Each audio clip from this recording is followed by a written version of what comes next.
अध्याय दूसरा, चमत्कार। मैंने नौजवान मिशनरी प्रोफेसर को अपना परिचय दिया। उन्होंने अपने साथियों से मेरा परिचय कराया। मैंने उन्हें बताया कि मैं भी लाहौर में उन्हीं के कॉलेज का विद्यार्थी रहा हूं और वहीं से बीए किया है। मिशनरी प्रोफेसर मेरे एक पुराने प्रोफेसर के पुत्र निकले। उन्होंने मुझसे हाथ मिलाया और पूछा कि मैं मिशन कॉलेज में कौन से साल में था।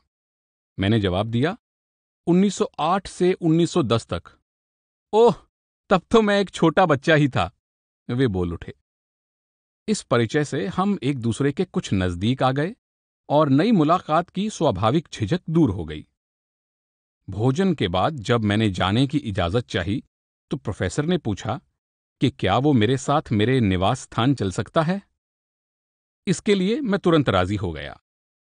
हालांकि वो 30 साल से कम का नौजवान था, पर उसने ऐसे खोजपूर्ण सवाल पूछे कि मैं जल्दी ही समझ गया कि वो काफी विद्वान और बुद्धिमान व्यक्ति है और उसे सत्य या हकीकत पाने की पक्की लगन है। उसमें ईसाई धर्म की ओर कुछ पक्षपात या तरफदारी का भाव जरूर था, पर ईसाई होने के नाते ये स्वाभाविक भी था।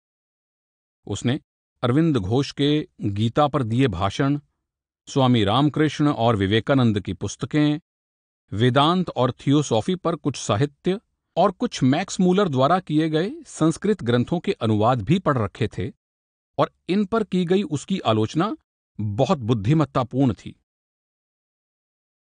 हमने भारत के 6 दर्शनों के बारे में बातचीत की।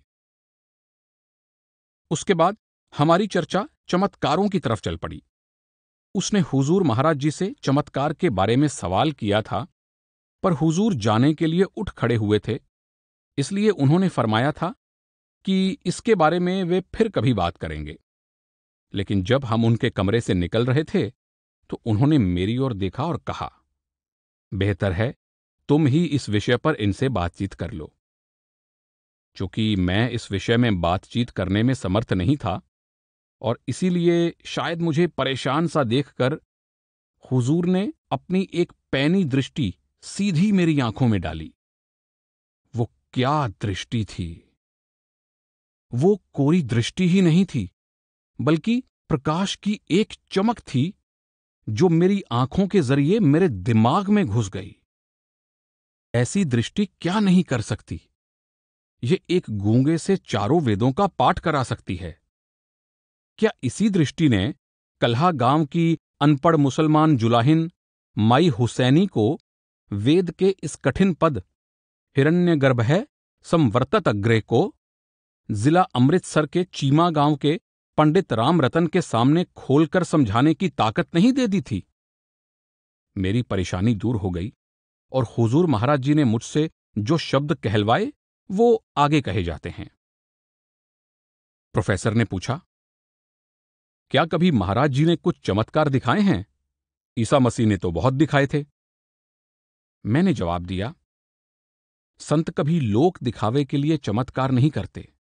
कभी कभी ये उनसे अपने आप स्वाभाविक ढंग से हो जाया करते हैं, किंतु हमेशा वे गुप्त रखे जाते हैं। प्रोफेसर ने पूछा, ऐसा क्यों किया जाता है? मैंने उत्तर दिया, संत चमत्कारों को कोई महत्व नहीं देते। चमत्कारों के द्वारा परमात्मा की इच्छा और मौज में दखल देने से उसकी मौज में राजी रहना संतमत में कहीं अधिक महत्वपूर्ण समझा जाता है। संतों में इतनी अपार सामर्थ्य और शक्ति है जिसका अनुमान भी नहीं किया जा सकता। वे तो परमात्मा के प्यारे पुत्र हैं जिन्हें उसने अपना सब कुछ सौंप रखा है। वे जो चाहें कर सकते हैं, किंतु वे चमत्कारों को बच्चों का खेल समझते हैं, जैसे एक बच्चे का साबुन के पानी में बुलबुले उठाकर खेलना। प्रोफेसर ने कहा, लेकिन चमत्कार करना भी तो एक अलौकिक शक्ति का काम है, क्या ऐसा नहीं है? मैंने जवाब दिया, लोग चमत्कारों को आदर, भय और ताज्जुब से जरूर देखते हैं, पर वास्तव में उनमें कोई आत्मिक या ईश्वरीय बात नहीं है। वे तो मन के खेल हैं। मन जब पूरी तरह एकाग्र हो जाता है तो अद्भुत सिद्धियां प्राप्त कर लेता है। वो बीमार को अच्छा कर सकता है, अंधे को सुजाखा और कंगाल को अमीर बना सकता है, दौड़ती हुई रेल को रोक सकता है, बारिश ला सकता है, पानी पर चल सकता है और हवा में उड़ सकता है, जहां चाहे वहां पहुंच सकता है और बहुत से असाधारण काम कर सकता है। जो अपने मन को जीत लेता है वो कुदरत की ताकतों का बादशाह हो जाता है। जड़ पदार्थ और प्रकृति एक दास की तरह उसका हुक्म मानते हैं। ऊंचे आत्मिक मंडलों पर पहुंच जाने पर मनुष्य को अलौकिक सिद्धियां प्राप्त हो जाती हैं, पर वो दुनियाई मान बढ़ाई के लिए लोगों को करामाते दिखाकर उसका दुरुपयोग क्यों करें? प्रोफेसर ने पूछा। अगर किसी मनुष्य में ये ताकतें हैं तो उन्हें काम में लाने में हर्ज ही क्या है? मैंने जवाब दिया, संत हमेशा अपने शिष्यों को सलाह देते हैं कि इन ताकतों को कभी काम में ना लें। इनके उपयोग में बहुत से खतरे हैं। काल खुद आपके सामने प्रकट होकर विनती करेगा कि इन ताकतों का आनंद लूटो। शैतान इनके जरिए आत्माओं को अपने जाल में फंसाए रखता है और ऊपर की ओर तरक्की नहीं करने देता। अपनी रूहानी चढ़ाई के दौरान अभ्यासी को ये ताकतें बहुत जल्दी मिलनी शुरू हो जाती हैं, पर इनको काम में लाना खतरे से खाली नहीं। कभी कभी इसकी सजा बहुत सख्त होती है। ये ना सिर्फ उसकी रूहानी चढ़ाई को बंद कर देता है, बल्कि कभी कभी मनुष्य को गंदी से गंदी वासनाओं का शिकार भी बना देता है। फिर उसकी सारी सिद्धियां नष्ट हो जाती हैं। प्रोफेसर ने पूछा, लेकिन संतों को तो कोई नुकसान नहीं पहुंचा सकता, फिर वे इनका उपयोग करने में क्यों संकोच करते हैं? मैंने उत्तर दिया, लेकिन वे इनका उपयोग क्यों करें? उन्हें अपना कोई मतलब तो गांठना नहीं है। वे मान बढ़ाई या कीर्ति के भूखे नहीं होते। उन्हें दुनिया में दिखावे की और नाम कमाने की जरूरत नहीं। उनमें अभिमान और घमंड लेश मात्र भी नहीं होता। ऐसे कार्य हमेशा अपने साथ तकलीफ लाते हैं। इतिहास बताता है कि मुल्तान के संत शम्स तब्रेज की जीते जी खाल खींच ली गई थी, क्योंकि उन्होंने एक मृत लड़के को जिंदा कर दिया था। प्रोफेसर ने पूछा, क्या ईसा मसीह को चमत्कारों के कारण ही सूली पर चढ़ाया गया था? मैंने कहा, यह तो मैं नहीं कह सकता, किंतु संत चमत्कारों के प्रदर्शन को कभी बढ़ावा नहीं देते। अभ्यासी आत्मिक मंडलों पर जितना ऊंचा चढ़ता जाता है, उतना ही वो खुद को मालिक की मौज पर छोड़ता जाता है। वो ये महसूस करने लगता है कि संसार के हर काम का इंतजाम वो सबसे बड़ा मैनेजर सही ढंग से कर रहा है और वो कभी कोई गलती नहीं कर सकता। फिर वो उसके काम में व्यर्थ ही दखल क्यों दे? वो जो कुछ करता है अच्छा ही करता है। प्रोफेसर बोला, इन अलौकिक सिद्धियों और ताकतों को प्राप्त कर लेना तो एक बड़ी निराली बात होगी। मैंने उत्तर दिया, मनुष्य के अंदर कई छिपी हुई शक्तियां हैं। अगर किसी गुरु के मार्गदर्शन के द्वारा वो उन्हें जागृत कर लेता है, तो वो कुदरत की सब ताकतों पर काबू पा लेता है। असल में मनुष्य तभी सही मायने में मनुष्य बनता है जब वो इन शक्तियों को प्राप्त कर लेता है। ये तो उसकी अपनी विरासत है, जिसे पाए बगैर मनुष्य सच्चे मायने में मनुष्य नहीं कहला सकता। वो केवल कुछ अधिक विकसित दिमाग वाला जानवर ही कहलाएगा। प्रोफेसर ने पूछा, अगर कोई व्यक्ति इन ताकतों का अपनी धन दौलत बढ़ाने में उपयोग करे तो क्या उसको कोई नुकसान होगा? मैंने कहा, मैं आपको अपने एक रिश्तेदार का अनुभव बताता हूं। वो बहुत गरीब था, बड़ी मुश्किल से गुजारा करता था और बदनसीबी कदम कदम पर उसका पीछा करती थी। एक बार मैंने उसे 200 रुपए दिए ताकि वो कोई छोटा मोटा रोजगार शुरू कर सके। वो रुपए लेकर घर भी नहीं पहुंच पाया था कि रास्ते में 100 के दोनों नोट किसी जेब कतरे ने चुरा लिए। फिर एक बार उसके एक चाचा ने उसे एक सिलाई की मशीन दिलवा दी ताकि उसकी पत्नी सिलाई के द्वारा कुछ पैसे कमा सके। वो सिलाई के काम में होशियार थी, पर ज्यों ही उसकी मशीन लेने की बरसों की इच्छा पूरी हुई, वो एक लंबे समय के लिए सख्त बीमार पड़ गई और उसके पति को दवा और डॉक्टरों के बिल चुकाने के लिए उस मशीन को बेचना पड़ गया। मेरा रिश्तेदार अच्छा अभ्यासी था और अच्छी आंतरिक प्रगति कर रहा था। वो चाहे कंगाल था और उसके मां बाप तथा स्त्री उसे ताने सुनाते और तंग करते रहते थे, पर वो अपने हाल पर खुश था। एक रात जब वो भजन में बैठा था तो उसे सोने की मोहरों से भरा हुआ एक संदूक भेंट किया गया। गरीबी से परेशान, कमजोरी के क्षण में उसने वो संदूक मंजूर कर लिया। शायद इसका ये भी कारण रहा हो, जैसा कि बाद में मालूम हुआ, उसे ये पता ही नहीं था कि भजन के समय अगर अंदर कोई चीज दी जाए तो उसे नहीं लेना चाहिए। नतीजा ये हुआ कि वो बहुत धनवान हो गया, किंतु उसके दिल से मालिक की भक्ति और प्यार गायब हो गए। उसके बाद वो कभी डेरा नहीं आया। मैं अक्सर उससे मिलता हूं और वो हमेशा कहता है कि एक दिन वो हुजूर महाराज जी के दर्शन करने जरूर आएगा, लेकिन वो दिन आज तक नहीं आया क्योंकि वो अपने धंधे में जरूरत से ज्यादा जुटा रहता है। हम परमात्मा और दौलत दोनों की एक साथ भक्ति नहीं कर सकते। परमात्मा बड़ा ईर्ष्यालु प्रीतम है। वो कहता है, अगर तुम मुझे चाहते हो तो अन्य सब प्यार और इच्छाओं को छोड़ दो। जैसे कि सुना जाता है कि एक म्यान में दो तलवारें ना कभी किसी ने देखी हैं ना सुनी हैं। प्रोफेसर ने पूछा, क्या आप मुझे यहां कोई कमाई वाली या पहुंची हुई हस्ती से मिला सकते हैं? मैंने कहा, ऐसे पहुंचे हुए बहुत से लोग हैं, पर वे हमेशा अपने आप को छिपाए रखते हैं। मैं डेरे में रहने वाले कई कमाई वाले लोगों के बारे में सोच ही रहा था कि भाई वजीरा हमारे कमरे के सामने से निकले। मैंने उन्हें अंदर बुलाया। प्रोफेसर खड़े हुए, उनसे हाथ मिलाया और अपने पास सोफे पर बैठने के लिए कहा, लेकिन भाई वजीरा संकोच और नम्रता के साथ जमीन पर बैठ गए और इंतजार करने लगे कि हम कोई बात पूछें या कोई काम बताएं। थोड़ी देर के लिए मैंने दोनों को चुपचाप रहने दिया और वे एक दूसरे की ओर देखते रहे। क्योंकि उन दोनों में से कोई एक दूसरे की बोली नहीं समझता था, इसलिए बातचीत का सवाल ही नहीं था। कुछ मिनटों के बाद भाई वजीरा ने जाने की इजाजत मांगी।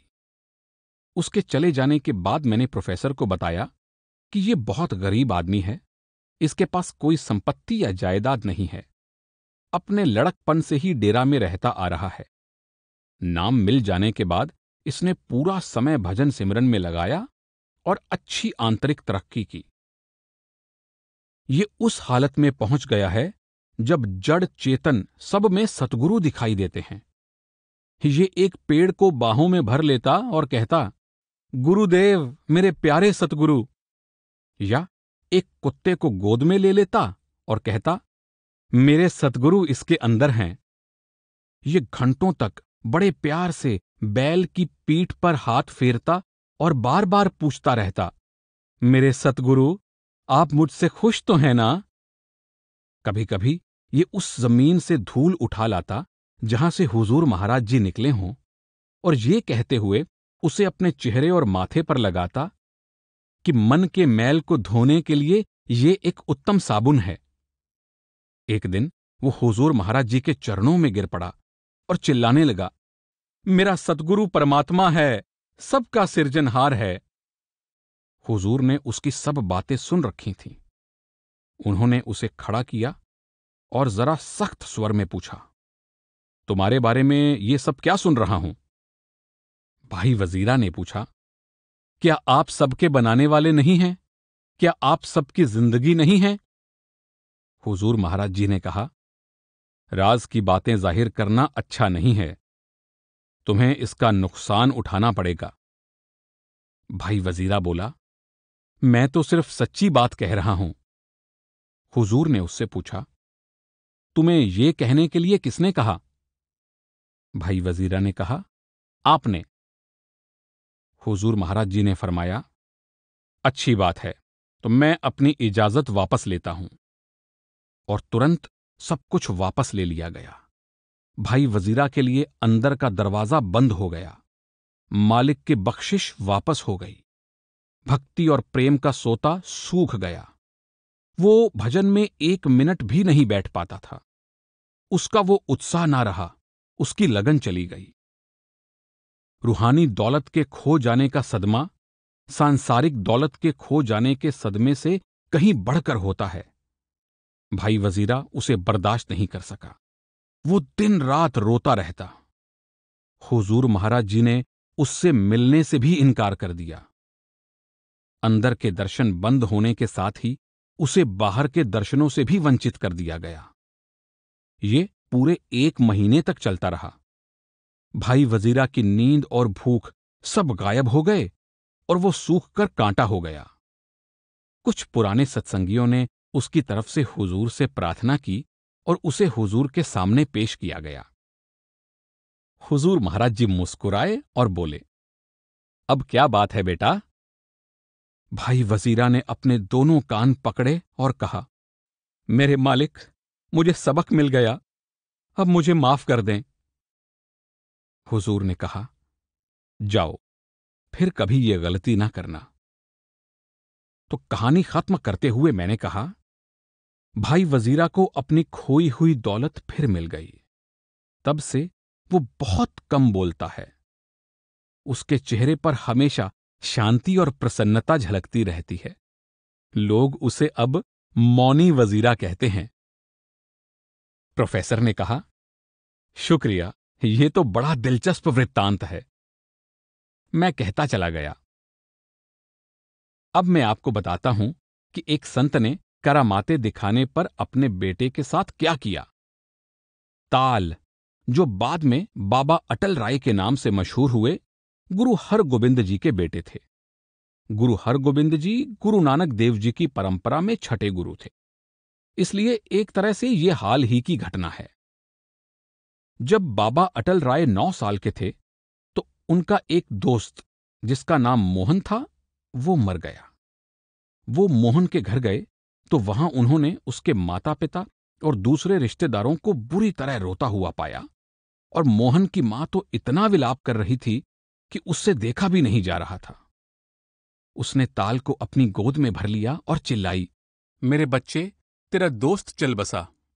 ताल ने कहा, नहीं, ये मरा नहीं है, ये तो खेल में मेरी बारी ना देने और मुझे ना जीतने देने के लिए मौत का सिर्फ बहाना बनाकर पड़ा है। कल शाम को हम खेल रहे थे, मेरी बारी आई कि इतने में अंधेरा हो गया, लेकिन मेरे साथ ये इसकी चाल नहीं चलेगी। मोहन की लाश के पास जाकर ताल ने उसका हाथ पकड़कर उसे उठा लिया और कहा, बहुत देरी हो रही है, चलो हम अपना खेल खत्म कर लें। और वे दोनों खेल के मैदान में चले गए। उसके बाद मोहन कई वर्षों तक जिंदा रहा। जब ये बात गुरु हरगोबिंद जी को मालूम हुई तो उन्होंने ताल को बुलाया और कहा, बेटा, तुमने ये अच्छा नहीं किया। अब ये चमत्कार करने के बदले या तो तुम्हें ये संसार छोड़ना होगा या मुझे जाना होगा। बाबा अटल राय ने अपनी नादानी का मोल चुकाना मंजूर किया और उसी समय वहीं जमीन पर लेटकर चोला छोड़ दिया। प्रोफेसर ने कहा, लेकिन यहां तो लोग कहते हैं कि हुजूर महाराज जी ने बहुत सी करामातें दिखाई हैं।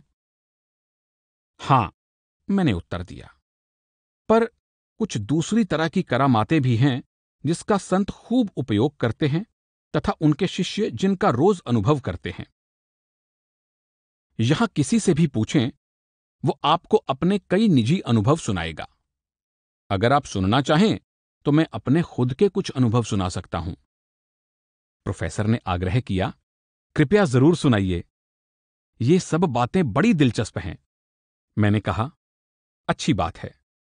जहां तक मेरा अपना सवाल है, जिस दिन मुझे नाम मिला उसी दिन से, बल्कि अभी पूरा नाम भी ना मिल पाया था कि मुझ पर इन करामातों की बौछार शुरू होने लग गई। नामदान के समय ही मुझे अपना पहला अनुभव हुआ। नाम अक्सर 2 हिस्सों में दिया जाता है। पहले हिस्से में महाराज जी ने हमें अंदर के रास्ते की कुछ बातें बताईं, रास्ते के खास खास मंडलों और पड़ावों का वर्णन किया, उनके नाम बताए उन मंडलों के धनियों के नाम बताए, उन रोशनियों का वर्णन किया जो रास्ते में हमारी मदद करती हैं, उस अनहद नाद या धुन के बारे में बताया जिससे हम अलग अलग मंडलों के भेद समझ सकें, और इसी तरह आंतरिक मार्ग की दूसरी जरूरी बातें समझाईं। ये सब समझाकर हुजूर महाराज जी हमारे पास दो अनुभवी सत्संगियों को छोड़कर चले गए, जिनको हमें नाम याद कराने का काम सौंपा गया था। इन नामों का जाप हमारे अभ्यास का पहला अंग था। मैंने अपने यूरोपियन शिक्षकों से मुश्किल चीज को याद करने का सरल तरीका सीख रखा था। सो मैंने 5 नामों के पहले अक्षरों को जोड़कर एक नया लफ्ज बना लिया, जिसकी वजह से मुझे उन नामों को याद करने में 10 मिनट से भी कम समय लगा। मेरे दूसरे साथियों को इसमें पूरा 1 घंटा लगा। उन लोगों ने यह सारा समय बड़ी एकाग्रता से नामों को याद करने में लगाया, जबकि मैं बेचैनी के साथ उनके इस कार्य को पूरा करने का इंतजार करता रहा और मिथ्याभिमान और गुरूर का शिकार हो गया। औरों से अपनी तेज अक्ल और अच्छी याददाश्त का घमंड मेरे मन पर छा गया। इसका नतीजा ये हुआ कि 1 घंटे बाद जब हुजूर लौटे और उन्होंने आत्मा को शब्द धुन के साथ जोड़ने की क्रिया बताई, तो मेरे सब साथियों ने अपने अंतर में उस दिव्य धुन को सुना, पर मेरे पल्ले कुछ न पड़ा। जब हुजूर महाराज जी को यह बताया गया तो उन्होंने मुझे अपने पास बुलाया और अपने सामने भजन के आसन पर बैठाया। अपने दाहिने हाथ की उंगली मेरे माथे के बीच लगाते हुए बोले, क्या तुम्हें यहां कुछ भी सुनाई नहीं दे रहा? हुजूर के स्पर्श मात्र से ही मानो शब्द धुन का भंडार खुल गया। गिरजाघर के घंटे जोर जोर से साफ बजने शुरू हो गए। ऊपर की तरफ खिंचाव होने लगा और आत्मा ने शरीर से सिमटना शुरू कर दिया। मालूम नहीं मैं वहां कितनी देर बैठा रहा। मुझे तो सिर्फ कुछ मिनट जैसा ही लगा, और फिर मैं अनायास अपने आप खिलखिलाकर हंस पड़ा और आंखें खोल दी। हुजूर महाराज जी हंस पड़े और पूछा, क्या तुमने धुन सुनी? मैंने उत्तर दिया, जी हुजूर, आपकी दया से। उसके बाद कई महीनों तक हुजूर महाराज जी हमेशा अंतर में मेरे साथ थे और दिन रात मधुर घंटे की आवाज गूंजती रहती थी।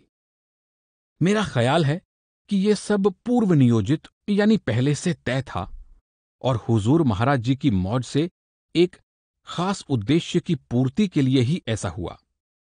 मेरे जैसे नास्तिक झुकाव वाले 20 साल के नौजवान के लिए, जिसका दिमाग विदेशी शिक्षा के द्वारा पूरी तरह से धर्म विरोधी बन गया था, ऐसी चोट जरूरी थी।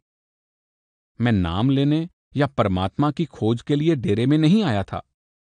बड़े दिन की छुट्टियां थीं और मैं कुछ दोस्तों के साथ ब्यास नदी में नौका विहार के लिए आया था। छुट्टी के आनंद और तमाशे की भावना में मग्न हम सब कौतूहल के साथ शाम को हुजूर महाराज जी के सत्संग में गए। मेरे पल्ले कुछ खास ना पड़ा। जैसे ही सत्संग शुरू हुआ, मेरे मन ने इधर उधर भटकना शुरू कर दिया। मुझे सिर्फ इतना ही याद रहा कि सत्संग में इस बात पर जोर दिया गया था कि मनुष्य जन्म अनमोल है, केवल मनुष्य जीवन में ही परमात्मा मिल सकता है और वो कहीं बाहर इस दुनिया में नहीं मिल सकता, बल्कि मनुष्य के शरीर के अंदर ही मिलता है। लेकिन उस वक्त परमात्मा की किसे फिक्र थी? अगला दिन नामदान का दिन था और बहुत से लोगों को नामदान दिया जाने वाला था। मेरे एक रिश्तेदार सत्संगी थे। उन्होंने मुझे सुबह के नाश्ते के लिए बुलाया था। नाश्ते के बाद उन्होंने कहा, तुम नामदान क्यों नहीं ले लेते? ये अमूल्य अवसर है, इसे हाथ से ना जाने दो। मैंने मन में सोचा कि ये तमाशा भी क्यों ना देखा जाए, और मैंने नाम लेना मंजूर कर लिया। इस भावना के साथ मैं नाम लेने वालों में शरीक हो गया। किंतु परमात्मा अपना हर कार्य कई प्रकार से पूरा करता है। मैं नादान था, कुछ नास्तिक भी था और क्या नहीं था, किंतु हुजूर महाराज जी की नजर केवल मेरी आत्मा पर ही थी, परमात्मा का वो अंश जिसके उद्धार के लिए वो आए थे। नामदान ने मेरा सारा जीवन ही बदल दिया। अगर मैं अपने साथियों की तरह शुरू में ही शब्द धुन सुन लेता तो मैं उसे एक मामूली या हमेशा होने वाली एक स्वाभाविक बात समझ लेता। मुझे सतगुरु की अपार शक्ति का बोध ही न होता। इसलिए यह अनुभव मेरे लिए बहुत जरूरी था। इससे मुझे पूरा विश्वास हो गया कि मेरे सामने एक ऐसी हस्ती बैठी है जो देखने में तो साधारण इंसान लगती है, पर जिसमें वो अलौकिक सामर्थ्य है जो पापी जीवों को उठाकर उन ऊंचे रूहानी मंडलों में ले जा सकती है जहां अनहद नाद की मीठी धुनें गूंज रही हैं। यह पहला चमत्कार था जिसका मैंने अनुभव किया। क्या ये आज तक संतों महात्माओं द्वारा की गई तमाम करामातों से बढ़कर नहीं था? उसके बाद एक दिन भी ऐसा नहीं गुजरा जब मैंने ऐसी कोई ना कोई अलौकिक दया मेहर ना देखी हो। मैं कुछ देर चुप रहा, फिर पूछा, क्या आप कुछ और सुनना चाहेंगे? प्रोफेसर ने कहा, आप जितना सुना सकते हैं सुनाइए। मैंने कहा, अच्छी बात है, मैं एक घटना और सुनाता हूं। मेरा लड़का जालंधर में वकालत करता था। उसने पंजाब सरकार में पब्लिक प्रोसिक्यूटर यानी सरकारी वकील की नौकरी के लिए अर्जी दी। कुल 5 स्थान खाली थे, लेकिन इनमें से 3 जगह मुसलमान उम्मीदवारों को दी जाने वाली थीं और एक सिख को। इसलिए हिंदू वकील के लिए सिर्फ एक ही जगह बचती थी। उस एक स्थान के लिए करीब 40 उम्मीदवार थे। उनमें से एक के लिए प्रांत के गवर्नर की सिफारिश थी और दूसरे के पीछे हाई कोर्ट के मुख्य न्यायाधीश का पूरा सहारा था। इसलिए मेरे लड़के को विश्वास हो गया कि उसके चुने जाने की कोई आशा ही नहीं है। यूं भी वो एक नया वकील था और उसे वकालत का केवल 2 साल का अनुभव था। उसने तय कर लिया कि वो इंटरव्यू देने नहीं जाएगा। इंटरव्यू अंबाला में बुधवार को होने वाला था और हम लोग हमेशा की तरह इतवार को सत्संग सुनने डेरा आए हुए थे। जब हम हुजूर महाराज जी से विदा लेने के लिए गए तो जालंधर के एडवोकेट सरदार भगत सिंह ने बातों ही बातों में हुजूर को ये सब बात बताई। मेरा लड़का उस समय सरदार भगत सिंह जी के पास वकालत का काम करता था। वो हुजूर की दाहिनी ओर बिल्कुल पास ही खड़ा था। हुजूर ने अपना दाहिना हाथ उसके कंधे पर रखा और कहा, बेटा, इंसान के भाग्य को नियंत्रित करने वाली इंसान से ऊंची भी कोई ताकत है।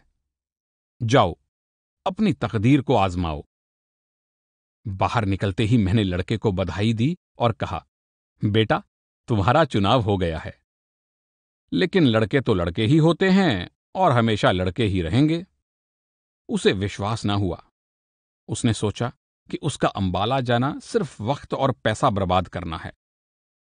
पर इंटरव्यू वाले दिन मैंने उसे वहां भेज ही दिया। कोई 125 उम्मीदवार थे जिन्हें चुनाव समिति या सिलेक्शन बोर्ड ने 25-25 की टोलियों में बुलाया। मेरा लड़का पहली टोली में गया और संयोग से पहली लाइन में पहले ही नंबर पर खड़ा हो गया।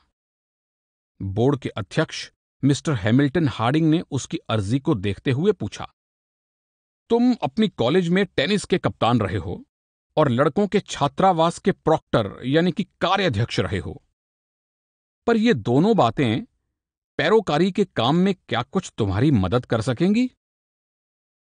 यह सवाल एक ऐसे ताने और उपहास भरे स्वर में पूछा गया था कि मेरे लड़के को गुस्सा आ गया। वो समझ नहीं पा रहा था कि इस तीखे व्यंग का क्या जवाब दे, और वो कुछ रूखा और नादानीपूर्ण जवाब देने ही वाला था कि बोर्ड के एक दूसरे सदस्य बोल उठे कि इससे जाहिर होता है कि विद्यार्थी जीवन में भी इसमें किसी काम को ढंग से करने और मुखिया बनने की योग्यता थी। इतने में मेरे लड़के ने अपने आप को संभाल लिया और जवाब दिया, श्रीमान, इससे जाहिर होता है कि मुझ में संघर्ष करने की योग्यता है और मैं आसानी से हार मानने वाला नहीं हूं। एक वकील में ये दोनों गुण बहुत जरूरी हैं। बोर्ड के प्रेसिडेंट ने कहा, लेकिन तुम्हारा वकालत का अनुभव बहुत कम है। और इसके साथ उसका इंटरव्यू खत्म हो गया। वो बाहर आया और घर आने वाली ट्रेन पकड़ने के लिए स्टेशन रवाना होना ही चाहता था कि जिस दोस्त के यहां वो ठहरा था उसने उसे जबरदस्ती रोक लिया और कहा कि नतीजा सुनकर जाना। वो ऊब कर इन घड़ियों को ऊँघते ऊँघते निकाल ही रहा था कि इतने में एक सज्जन आए और कंधा थपथपाकर उसे जगाया। ये उस सिलेक्शन बोर्ड के तीसरे सदस्य थे। क्या तुम सुरेशर लाल कपूर हो? उन्होंने पूछा। जी हां, सुरेशर ने उत्तर दिया। उन्होंने पूछा, क्या तुम्हारे पिताजी कपूरथला में सेशंस जज हैं? जी हां, सुरेशर ने जवाब दिया। वे बोले, हम पुराने सहपाठी हैं, उन्हें मेरी तरफ से याद करना। उनसे कहना कि हालांकि हम पिछले 20 साल से मिले नहीं हैं, लेकिन मेरे दिल में उनके लिए वही इज्जत और प्रेम है जो कॉलेज के दिनों में था। किसी दिन मैं उनसे मिलने आऊंगा। तुम मेरा नाम जानना चाहोगे? ये लो मेरा परिचय पत्र। उस पर उनका नाम लिखा हुआ था, Rai Bahadur, DIG police. Selection में तुम प्रथम आए हो। मैं अब जाकर तुम्हारी नियुक्ति का आदेश निकलवाता हूं। हम तुम्हें रोहतक में नियुक्त कर रहे हैं। अच्छा हो तुरंत वहां जाकर रिपोर्ट करो, क्योंकि कभी कभी कुछ घंटों की प्राथमिकता भी नौकरी में बड़ा फर्क कर देती है। और बाद में वास्तव में ऐसा हुआ भी। सतगुरु ने सब कैसे करा दिया। मालूम करने पर सुरेशर को पता चला कि बोर्ड ने इस बार 3 की जगह सिर्फ 2 मुसलमान उम्मीदवारों को लेने का फैसला किया और बची हुई तीसरी जगह पर गवर्नर के हिंदू कृपा पात्र को ले लिया।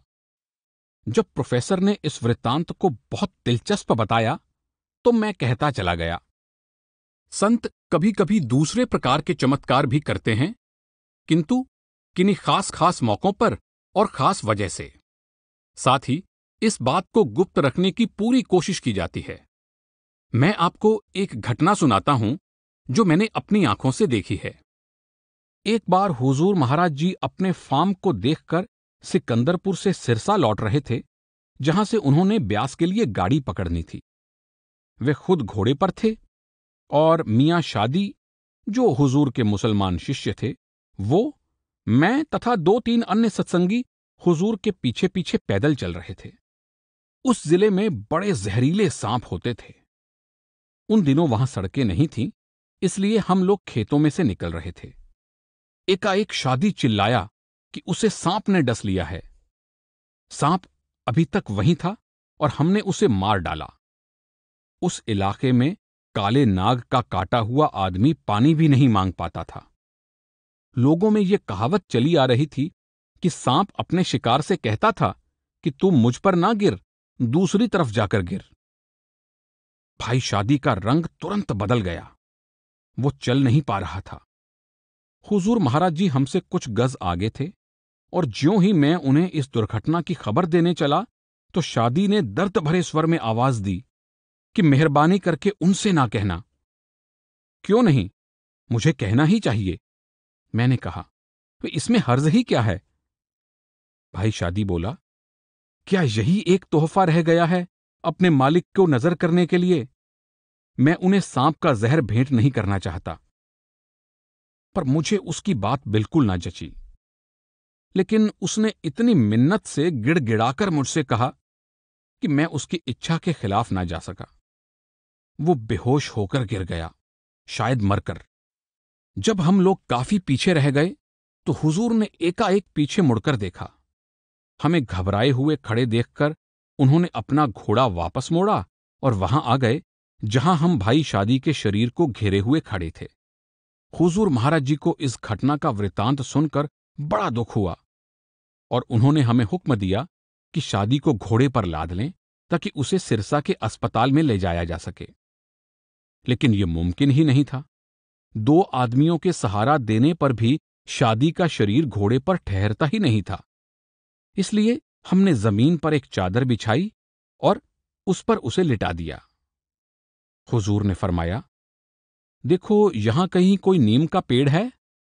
सुनते हैं कि उसकी पत्तियां सांप के जहर को दूर करने में बड़ी कारगर होती हैं। लेकिन वहां किसी तरह का कोई पेड़ नजर ही नहीं आ रहा था। थोड़ी दूरी पर एक छोटी सी झाड़ी को देखकर हुजूर ने एक आदमी को उसकी डाली तोड़कर लाने के लिए भेजा। डाली आ जाने पर उसे घाव पर घुमाते हुए हुजूर बोले, मैंने सुना है कि इस तरह झाड़ी की टहनी घुमाने से जहर दूर हो जाता है, लेकिन हम सब ये जानते थे कि जहर कैसे दूर हो रहा है। कोई 10 मिनट के बाद भाई शादी को होश आया, बल्कि यूं कहना चाहिए कि उसमें फिर से प्राण आए, क्योंकि वो करीब करीब मर ही गया था। उसका शरीर सिर से पैर तक काला पड़ गया था। वहां ऐसे सांप से काटा हुआ कभी कोई बचा हो, ऐसा नहीं सुना था। होश में आने के कुछ देर बाद शादी को जब ये सब कुछ पता चला तो वो फूट फूट कर रोने लगा और बोला, मेरे मालिक, आपने अपने सिर पर मेरे पापों का भार क्यों लिया? मेरे जैसा गंदगी का कीड़ा इस मेहर के काबिल नहीं था। फिर शादी ने मुझसे पूछा, आपने मेरे प्यारे मालिक से क्यों कहा? आपको ऐसा नहीं करना चाहिए था। मेरे गुलाब से प्यारे सतगुरु के तकलीफ उठाने से तो मेरा मर जाना ही कहीं बेहतर था। मैंने जवाब दिया, शादी, मैंने हुजूर से नहीं कहा। पर शादी झुंझलाया, आप मुझे मर जाने देते, मेरे मालिक को ये तकलीफ तो ना उठानी पड़ती। हुजूर महाराज जी ने फरमाया कि हम लोग इसके बारे में और विवाद ना करें। भाई शादी जन्म से मुसलमान था, पर अपने रिश्तेदारों और जाति वालों के गुस्से और तानों की परवाह ना करके उसने साहसपूर्वक एक सिख को गुरु धारण किया, जो शादी के भाई बंधुओं की नजर में एक काफिर थे। भाई शादी ने विवाह नहीं किया। उसने अपनी सारी उम्र अपने प्यारे सतगुरु की सेवा में ही गुजार दी। हम चाय पी रहे थे और साथ ही बातें कर रहे थे कि इतने में खबर मिली कि हुजूर महाराज जी शाम को 4 बजे सत्संग करेंगे। 3:45 बजे थे, सो हम दोनों नए सत्संग घर की ओर चल पड़े। मिशनरी पार्टी ने भी मछली पकड़ने जाने की बजाय सत्संग सुनने का निश्चय किया।